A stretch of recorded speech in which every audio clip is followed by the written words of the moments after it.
ఒకటో తారీఖు నుంచి ఈ నెల 4వ తారీఖు వరకు కూడా మరి విజయవాడ కార్పొరేషన్ ఆధ్వర్యంలో మరి కార్పొరేటర్లందరం కూడా మరి దక్షిణాది రాష్ట్రాలకి టూర్కి వెళ్ళి వచ్చాము. మరి దానిలో భాగంగా 5 కార్పొరేషన్లు మేము అక్కడ సందర్శించడం జరిగింది. దానిలో మైసూరు, మదురై, నాగర్కోయిలు, తిరువనంతపురం, కొచ్చిన్ ఇవన్నీ కూడా అక్కడ ఉన్నటువంటి డెవలప్మెంట్స్ ఎలా ఉన్నాయో, వారి యొక్క విధి విధానాలు ఎలా ఉన్నాయో మేమందరం కూడా చూసి ఇక్కడికి రావడం జరిగింది. దానిలో భాగంగా చాలా కొన్ని అంటే ఎక్కడా కూడా చూడని రీతిలో ఆదాయం అవ్వచ్చు, లేకపోతే మనం ప్రజలకు ఇచ్చేటువంటి ఏదైతే సదుపాయాలు ఉన్నాయో అవన్నీ కూడా చాలా చూడముచ్చటగా ఉన్నాయనేటువంటిది మేమందరం అనుకున్నాం. ఎందుకంటే మనం చూసాం ఇవాళ బెంగళూరు కార్పొరేషన్ పరిధిలో అక్కడ బాడీ లేదు ప్రజెంట్గా. అక్కడ ఉన్నటువంటి కమిషనర్ గారు కానివ్వండి, అధికారులు కానివ్వండి మమ్మల్ని చాలా బాగా రిసీవ్ చేసుకొని అక్కడ ఉన్నటువంటి డెవలప్మెంట్స్, ఎందుకంటే వైట్ టాప్ రోడ్ అనేటువంటిది ఒకటి అంటే 30 సంవత్సరాలకి ఒక్కసారి వేస్తే ఆ రోడ్డు ఎప్పుడు కూడా చెక్కు చెదరదు అనేటువంటిది మాకు వివరించారు. అదేదన్నా ఇబ్బంది ఎక్కడన్నా ఒక చోట ఇబ్బంది వస్తే ఒక లేయర్ లాగా తీసి మళ్ళీ ఆ లేయర్ వేయటమేటువంటిది అంటే మొత్తం రోడ్డు మొత్తం తీయకుండా ఓన్లీ ఏదైతే 4 ఫీట్లు ఉంటుందో 5 ఫీట్లు ఉంటుందో ఆ బేస్ వరకే తీసి మళ్ళీ రోడ్డు వేస్తే అది మళ్ళీ రోడ్డు సెట్ అవుతుంది అనేటువంటి విధానం అయితే చాలా చాలా బాగా నచ్చింది. అది మరి మన కమిషనర్ గారు కూడా చెప్దాము, మరి దాన్ని మనం కూడా వేస్తే, ఎందుకంటే మనం ఒక 20 సంవత్సరాలు లేకపోతే 15 సంవత్సరాలు రోడ్డు వేస్తే పోయేటువంటి పరిస్థితిలో ఉన్నటువంటి నేపథ్యంలో మరి దాన్ని కూడా మన విజయవాడ నగరంలో డెవలప్మెంట్ కింద తీసుకొస్తే బాగుంటుంది అనేటువంటి ఒక ఆలోచన. అలాగే ఏదైతే వేస్ట్ వాటర్ అనేటువంటిది బెంగళూరులో చాలా బాగా, ఎందుకంటే వేస్ట్ వాటర్ వదిలేస్తాం పోతూ ఉంటుంది. ఆ వేస్ట్ వాటర్ను కూడా మళ్ళీ అధునాతన పద్ధతిలో దాన్ని క్లీన్ చేయించుకొని ఆ ఉన్నటువంటి వాటర్ని ప్లాంట్స్కి వాడటం అనేటువంటిది కూడా చాలా చాలా బాగా ఉందనేటువంటిది మేము గమనించాము. అలాగే మైసూర్ కార్పొరేషన్ వచ్చేప్పటికి అక్కడ ఉన్నటువంటి వార్డులు 84 వార్డులుగా ఉన్నాయి. మరి దానిలో 9 జోన్లు, పారిశుధ్య నిర్వహణ అయితే అవ్వచ్చు, ప్రాజెక్టులు అయితే అవ్వచ్చు, ఇవన్నీ కూడా చాలా చాలా బాగున్నాయి అనేటువంటిది మేమందరం వాళ్ళు చెప్పినటువంటి మా ప్రాజెక్ట్ విషయంలో మేమందరం కూడా చాలా చూసాము, చాలా బాగున్నాయి. అలాగే 4 ప్రదేశాల్లో ట్రీట్మెంట్ ప్లాంట్లు, నిజంగా ఈ ట్రీట్మెంట్ ప్లాంట్లు ఏంటంటే ప్రత్యేకంగా కొండ ప్రాంతంలో ఉన్నటువంటి ఏదైతే ఒకవేళ నీరు అవ్వచ్చు లేకపోతే ఏదైనా అవ్వచ్చు, ఇదేంటంటే ఈ పర్యవేక్షణ అనేటువంటిది చాలా చాలా బాగుంది అనేటువంటి కార్యక్రమం అక్కడ మాకు అనిపించింది. ఎందుకంటే పర్యవేక్షణ లేకపోతే ఏది కూడా మనం చేయలేం. కొన్ని చోట్ల అయితే కమాండ్ కంట్రోల్ నుంచి మన వేస్ట్ కానివ్వండి, లేకపోతే వాటర్ ఎక్కడ లీకేజ్ అవుతుందా, లేకపోతే వాటర్ వేస్ట్ అవుతుందా, లేకపోతే వాటర్ రానిటువంటి పరిస్థితి, లేకపోతే చెత్త తీసుకెళ్తున్నారా తీసుకెళ్ళలేటువంటి మానిటరింగ్ కూడా అక్కడ ఉన్నటువంటి కార్పొరేషన్ పరిధిలో కమాండ్ కంట్రోల్ నుంచి వాళ్ళు పర్యవేక్షణ చేస్తూ ఉన్నారు. మరి అది కూడా చాలా చాలా బాగుంది అనిపించింది. మరి దాన్ని కూడా మనం ఇంప్లిమెంటేషన్ చేసే విధానంగా ముందుకెళ్దామని కూడా తెలియజేసుకుంటా ఉన్నాం. అలాగే మదురై కార్పొరేషన్ త్రాగునీరు, గతంలో 2 పూట్ల త్రాగునీరు ఇచ్చేవాళ్ళము. ఇప్పుడు గత కొన్ని నెలలుగా మరి సుమారుగా 2000 కోట్ల రూపాయలతో మరి అమృత్ పథకం ద్వారా 24 గంటలు కూడా మంచినీళ్ళు ఇచ్చేటువంటి సదుపాయాలు ఈ మధ్యనే మదురై కార్పొరేషన్లో తీసుకొచ్చామని అక్కడ అధికారులు కూడా చెప్పారు. అలాగే ఇంకొకటి వచ్చేసి 174.56 కోట్ల రూపాయలతో బస్టాండ్ ఆధునీకరణ. ఈ బస్టాండ్ అనేటువంటి చాలా చాలా బాగుందండి. ఎందుకంటే 5 ఫ్లోర్లు అనేటువంటిది మనం ఎక్కడ కూడా చూడాల. కింద ఉన్న ఫ్లోర్లో ఏదైతే సంపు నీళ్ళు వాటర్ వస్తాయో మరి దాన్ని కూడా వేరే విధానంగా వాడేటువంటి పద్ధతి కూడా అక్కడ చాలా బాగుంది అనిపించింది. మరి కోట్లాను కోట్ల రూపాయలు 174.56 కోట్ల రూపాయలు మరి దీనికి వెచ్చించారు. అక్కడ బస్టాండ్ మ్యాప్ ఆధారంగా నిర్మించిన భవనాన్ని మరి స్ట్రక్చర్స్ ఎలా ఉన్నాయి అనేటువంటిది, అంటే మామూలుగా మనం ఏంటంటే 4 ఫ్లోర్లు వేసేస్తాం, అట్లా కాకుండా అక్కడ ఉన్నటువంటి స్ట్రక్చర్స్ ఎలా వేశారనేటువంటి విధానాన్ని కూడా మాకు అక్కడ వివరించారు. ఇది చాలా ఇబ్బంది పడతామనేటువంటిది వాళ్ళు అక్కడ కార్పొరేషన్ అధికారులు మాకు చెప్పడం జరిగింది. మరి ఆ కార్పొరేషన్ అధికారులు ఎలా మీరు ఆ లోటు తీరుస్తారనంటే దాన్ని ట్యాంక్ నిర్వహణ, అలాగే ఏదైతే మనకి పారిశుధ్య నిర్వహణలో భాగంగా 6MRF ప్లాంట్ అనేటువంటి పారిశుధ్య నిర్వహణలలో మరి దీన్ని ఏదైతే వాటర్ ఇబ్బంది ఉందో ఇవన్నీ కూడా మేము క్లియర్ చేస్తామని కూడా అక్కడ చెప్పడం జరిగింది. అలాగే ఇక్కడ ఇంకొక ఆసక్తికర విషయం ఏంటంటే నాగర్కోయిల్ కార్పొరేషన్లో అక్కడ ఉన్నటువంటి ప్రజలందరికీ కూడా వీళ్ళు వేసవి కాలాన్ని దృష్టిలో పెట్టుకొని ఏదైతే వేసవిని తట్టుకోగలిగినటువంటి ఏదైతే టోపీలు ఉన్నాయో, ఓఆర్ఎస్ ప్యాకెట్స్ ఉన్నాయో, కూలింగ్ గ్లాసెస్ ఏమైనా ఉన్నాయో, లేకపోతే ఆరోగ్యం కోసం ఎలా చేయాలని ఇవన్నీ కూడా అక్కడ ఉన్నటువంటి గవర్నమెంటే ఇస్తుందన్నమాట. అంటే కార్పొరేషన్ ఏం కాదు, అక్కడ ఉన్న గవర్నమెంట్ ఏదైతే అక్కడ ఉన్నటువంటి లోకల్ పీపుల్ అందరికీ కూడా వేసవిని దృష్టిలో పెట్టుకొని ఇవన్నీ కూడా ఇవ్వటం అనేటువంటిది కూడా చాలా చాలా ఆసక్తిగా ఉంది. ఇంకొకటి వచ్చేసి అక్కడ చాలా చాలా ఇంపార్టెంట్ అనమాట. నాగర్కోయిల్ కార్పొరేషన్లో అక్కడ ఉన్నటువంటి కమిషనర్ గారు చాలా చక్కగా వివరించారు. ఏంటంటే అక్కడ ఉన్నటువంటి ఏదైతే పేద ప్రజలు ఇంట్లో ఇబ్బంది పడుతూ అంటే ఇంట్లో సరైనటువంటి సౌకర్యాలు లేక చదువుకోవడానికి ఇబ్బంది పడేటువంటి పిల్లలందరికీ కూడా అక్కడ 5,300 చదరపు అడుగుల విస్తీర్ణంలో 2 అంతస్తుల భవనాన్ని నిర్మించి అక్కడ ఉన్నటువంటి ఏదైతే పిల్లలందరికీ కూడా కంప్యూటర్తో పాటు సుమారుగా ఒక 2,500 మంది అని చెప్పారు మాకు. 2,500 మంది వచ్చి చక్కగా కూర్చొని చదువుకోవచ్చు. తద్వారా వాళ్ళు ఏదైతే అటెంప్ట్ చేసేటువంటి క్లాసులు ఉన్నాయో, అవి ఎగ్జామ్ ఉందో దానికి మంచిగా ఒక స్టెప్ అనమాట. ఏంటంటే పిల్లలు చదువుకోలేక ఎక్కడో కూర్చొని చదువుకోవాలనేటువంటిది కాకుండా కార్పొరేషన్ పరిధిలోనే ఆ బిల్డింగ్లోకి వచ్చి చక్కగా ఎవరి టేబుల్ వాళ్ళకుంది, చక్కగా దానిలో కూర్చొని ఎవరు ఇబ్బంది పెట్టేది లేదు. చక్కగా దానికి ఫీజు కూడా ఎక్కడా కూడా వసూలు చేయలేటువంటి చెప్పారు. అది కూడా చాలా చాలా బాగుంది. అది కూడా మన విజయవాడ నగరపాలక సంస్థలో ఇంప్లిమెంటేషన్ చేస్తే బాగుంటుంది అనేటువంటిది మరి కమిషనర్ గారి దృష్టికి తీసుకెళ్ళాం. మరి అది కూడా బాగా నచ్చిందంటే, అలాగే తిరువనంతపురం డస్ట్ అనేటువంటిది ఇక్కడ డంప్ చేయాలనేటువంటిది ఒక చిన్న నాకు తెలిసి ఒక మన ఇంత కూడా ఉండదు, మన ఈ హాల్ అంతా కూడా ఉండదు. దానిలోనే 3 బిన్నులు పెట్టారనమాట.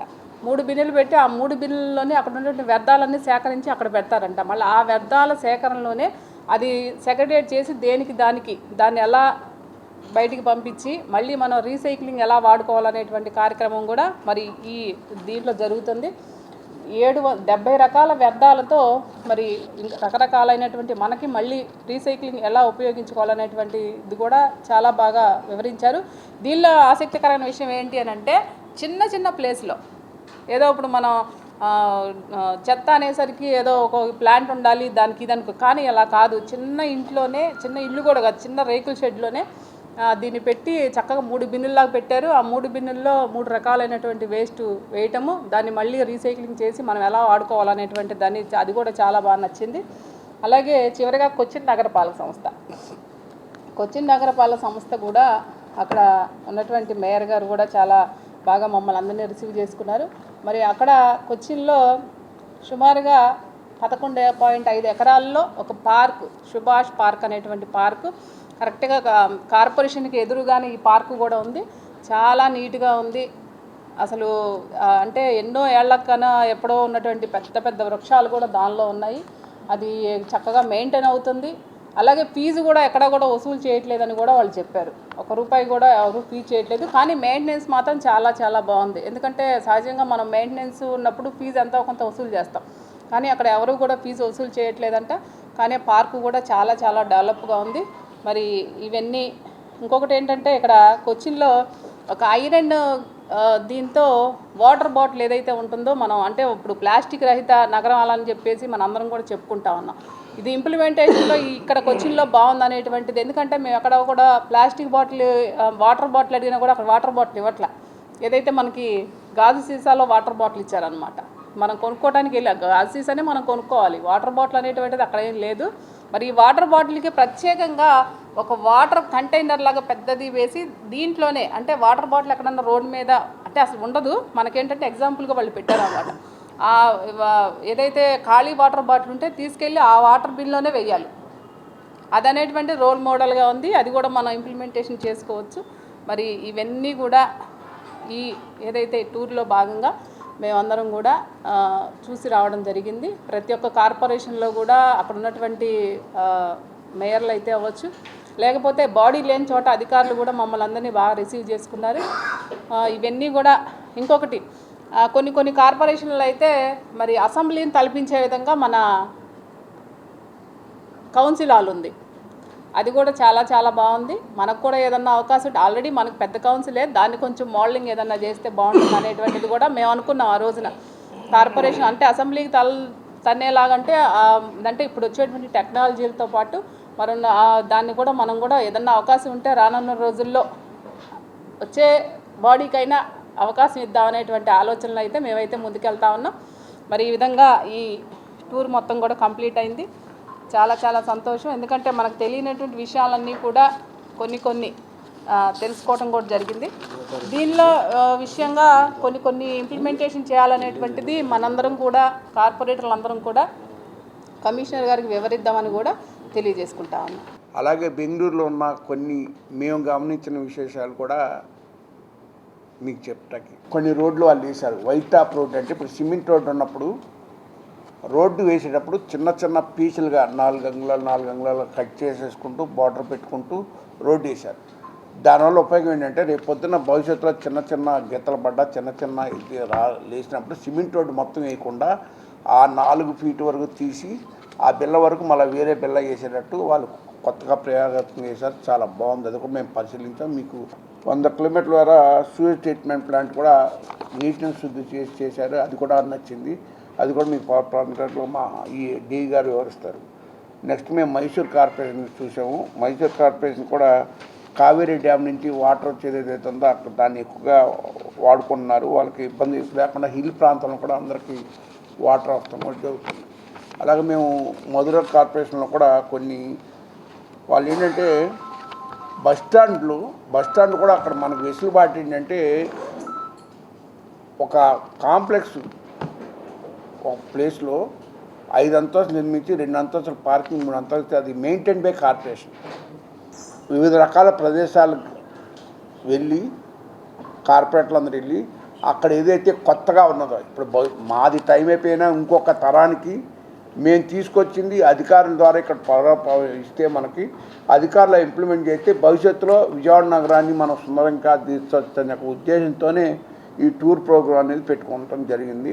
వాళ్ళ ప్లాస్టిక్ మీద కానివ్వండి, నాకెక్కడన్నా అక్కడ పరిధిలో నేను ముఖ్యంగా వెళ్ళడానికి కారణం ఏంటంటే కుక్కలు ప్లాస్టిక్ మీద అక్కడ ఏది నిర్ణయాలు తీసుకుంటున్నారు, మనకున్న ఇబ్బంది వాళ్ళకి ఏమైనా ఉందా లేదా, ఏమైనా బెటర్గా ఉందా అని చూస్తే అక్కడ కూడా కుక్కల విషయంలో ఏం చేయలేకపోతున్నారు.